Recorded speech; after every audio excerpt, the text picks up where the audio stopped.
The Crescent, for us, it's really about what happens between the buildings. We've done a lot of work with public planning specialists.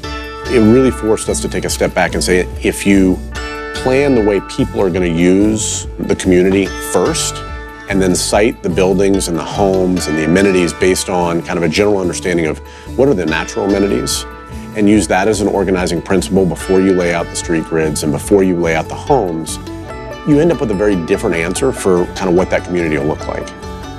Maybe that's a different way to think about it. How do you make the exterior of the homes and the areas that surround the homes as much a part of the lifestyle you live there as what happens inside the four walls? How do you think about the public spaces that surround the homes that make it social?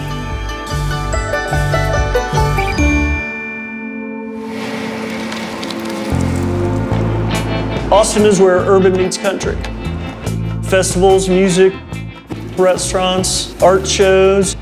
It's just everything going on there, but then you can totally escape the urban core in a matter of 15, 20 minutes.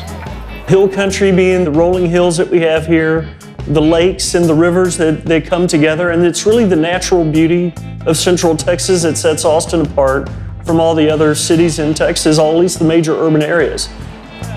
The hill country's music, it's wine, it's tequila. It's also the people that make the hill country what it is, and it's the eclectic Texas lifestyle and food.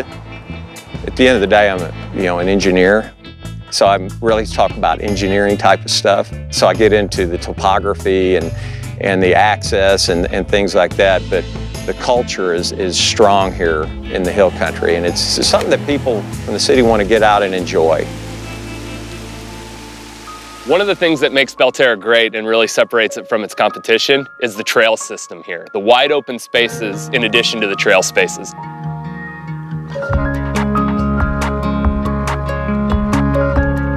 We use a term at Belterra called life wide open. That physically means the open spaces around the community, the ability to go out and not feel constrained. But it's also a state of mind as our residents live in being able to do things the way they want, their way, within these open spaces. Growing up in a small town Midwest, I'm familiar with being able to go out and experience things my way without the over-manufactured experience. Go out and explore on my own. There's that level of discovery that as a kid I really valued. I loved being able to go out around my community and just explore and see things that I'd been there 100 times, but that day I picked up something new. And Belterra provides that opportunity.